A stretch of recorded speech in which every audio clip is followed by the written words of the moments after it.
Knock at your door and I'm serving like pizza. I got the ice, Italian reach. Bitch, I'm a family man like I'm P. These niggas be shortstops. Derek Jeter. Knock a nigga out like I'm Vegeta. Yo, what's good, YouTube? It's your boy Rod. I'm back with another YouTube video for y'all today, man. Listen, man. Look, I'm back with a reaction video for y'all, man. And this one is titled "The Green Beret Who Went on a One-Man Rampage to Save His Comrades."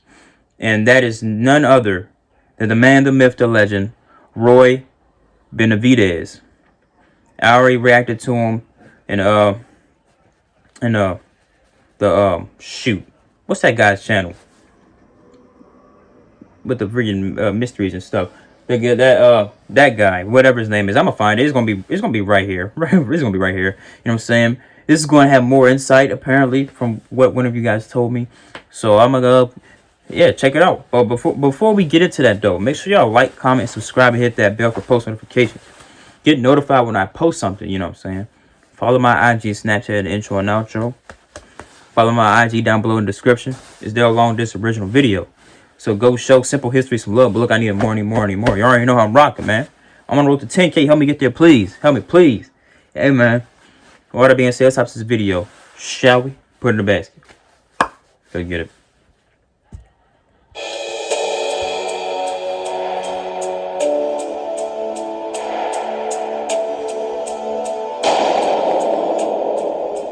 The Green Beret who went on a one-man rampage, Roy Benavidez, the Vietnam War. Roy Benavidez's life had been rough as a child. Both his parents had died. He was bullied by his classmates because of his mixed Yaqui Indian and Mexican heritage and had to leave school in 8th grade to help his family. At the age of 19, Benavidez joined the Army, serving in the Korean War in the Texas Army National Guard. He married Hilaria Lala Coy Benavidez in 1959 and completed airborne training, becoming assigned to the 82nd Airborne Division. In 1966, Sergeant Roy Benavidez was in hospital after stepping on a landmine. Doctors said he would never walk again. I remember this part. He had been sent to Vietnam in 1965 as an advisor for the ARVN troops there. Benavidez was carrying out a classified operation alone to gather evidence that the North Vietnamese troops were posing as Viet Cong.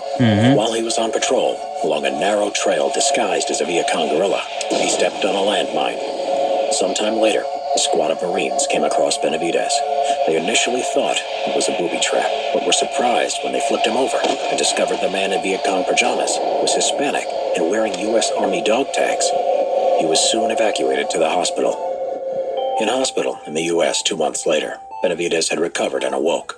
His memories came back to him. The doctor told him he would never walk again. Wrong. His spine had been damaged, and his brain had rattled in his skull. Ooh. Nevertheless, Benavidez, sitting in his wheelchair, begged the doctors not to discharge him from the Army. The Army was his life. Determined, Benavidez got up from his bed night after night, dragging himself to the wall and putting weight on his legs. For weeks, he pushed through the pain, going further in distance than before, which surprised the doctors. 6 months later, with his wife Lala's support, Roy Benavidez walked out of the hospital. He was promised only a desk job at Fort Bragg, North Carolina, but determined and exercising every day, he trained vigorously and qualified for the Special Forces, also known as the Green Berets. After being told he couldn't be walk. assigned to Detachment B-56, 5th Special Forces. Never let anybody tell you can't do Special something. Forces. It's all a mental game. 6 hours in hell. Now it was 1968. Staff Sergeant Roy Benavidez, now with the code name Tango Mike Mike, was back in Vietnam and was off duty attending church, but his mind was fixed on the panicking radio chatter from the front lines. In Loc Ninh, Vietnam, near the Cambodian border, a 12-man Special Forces reconnaissance team, which included his close friends, Sergeant First Class Leroy Wright, Staff Sergeant Lloyd Frenchie Mousseau, Specialist 4 Brian O'Connor, and 9 Montagnard tribesmen who were part of the Civilian Irregular Defense Group Program, or CIDG, were surrounded by a battalion numbering 1,000 battle-hardened North Vietnamese soldiers. Everyone in the unit had been wounded or killed in earlier fighting, and 3 of the helicopters sent to rescue them had been unable to extract them due to heavy enemy fire. When the helicopters returned, they were riddled with bullets. One of them, the door gunner, Michael Craig, aged 19, had been hit several times and died in Benavidez's arms. There was no way Benavidez was going to leave his friends out in the jungle. Benavidez jumped onto a returning On helicopter his that was free going will. back His in, free will, he went out there. volunteering He wasn't so ordered to. quickly He just that went because didn't he have wanted time to get to. his M16, so was only armed with a Bowie knife and medical supplies. Benavidez described it as going into autopilot. As he was approaching the extraction zone, Benavidez realized his fellow team members were too severely wounded to run the distance to the helicopter. There was so much enemy gunfire that the pilot, Larry McKibben, had to zigzag in an attempt to dodge it, but was nevertheless able to provide covering fire. Benavidez jumped out with a medical bag, ran through the jungle to the wounded men under heavy enemy fire, He was zooming. taking a shot to the leg, which he initially thought was a thorn bush. He found Mousseau first, against a tree whose eyeball had been shot out and was hanging down his cheek, but was determined to keep shooting back. The CIDG were in a pool of blood and patched up as best they could. Benavidez dragged everyone into a defensible position to direct their fire at the enemy and provided morphine to the wounded. He then saw O'Connor and an interpreter CIDG who he motioned to move over to him, but the gunfire started again and they took cover. Another round then hit Benavidez in his thigh. On adrenaline, he popped the green smoke for McKibben in the rescue helicopter to pick them up. While everyone who could move got into the chopper, he suppressed the tree line with an AK-47 he had picked up to cover O'Connor and the interpreter who crawled towards Crazy, the helicopter. man. Now Crazy. Benavidez was looking for the team leader, Sergeant First Class Leroy Wright, who had been killed and who also had intel on him that could not get into enemy hands. Benavidez found his body and proceeded to drag him to the chopper when he was shot again, this time in the stomach, and hit in the back by shrapnel from a nearby grenade. This knocking hits him out. different with the visuals than just a man telling you Benavidez was with forced pictures, to you know leave what I'm his saying? dead friend's body. Disaster had also struck. The chopper had crashed to the ground from enemy fire. The pilot, McKibben, was dead. 5 of the men on board, including Mousseau, survived the crash, as did O'Connor and the interpreter who didn't get into the helicopter. Benavidez pulled them out of the wreckage, dispensed morphine, set up a perimeter around the crash site, and called in heavy air support from the F-100s above, which dropped napalm on the enemy position. When Crazy. the jets ran out of fuel and had to leave, the enemy machine gun fire started again. God dang, they can't be Benavidez gave killed. O'Connor a third shot of morphine and took another bullet to the leg. Their position was surrounded by North Vietnamese soldiers. It looked hopeless. But a helicopter finally came to their rescue. Benavidez and the rescue team carried and dragged the wounded men onto the chopper, but the landing zone was still being fired upon by NVA troops, to the extent that 2 men were shot in the back as they crawled to it. Shrapnel wounds to his face from earlier caused Benavidez's vision to be blurred from the blood in his eyes. When he went to get Mousseau, an NVA soldier butted his rifle into Benavidez's head and jaw and slashed his arm with his bayonet. He shouted to O'Connor to shoot, but he was too drugged from morphine to react. Oh, Benavidez man. pulled out his Bowie knife and stabbed the NVA soldier till he was dead. He then dragged Mousseau to the helicopter and killed 2 more NVA with an AK-47 who were out of the helicopter's side gunners. Real life fire. Rambo. And then Real life one Captain more America. trip to get the interpreter and destroy any classified material, with blood still obscuring his vision.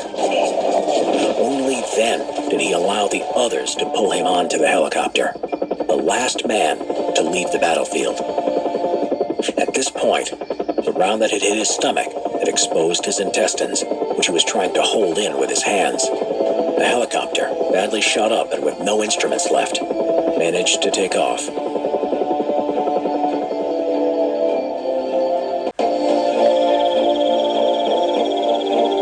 Hero, When they man. landed, the wounded were unloaded and examined one by one. It had turned out that Benavidez had even loaded 3 dead enemy soldiers into the helicopter. You serious? Because they had classified materials.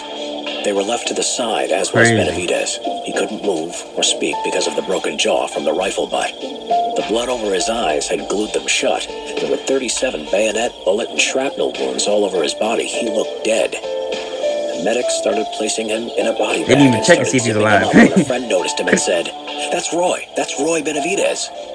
The doctor said there was nothing that could be done, but Benavidez mustered his last bit of energy and spat in the doctor's face, causing the doctor to say, "I think he'll make it."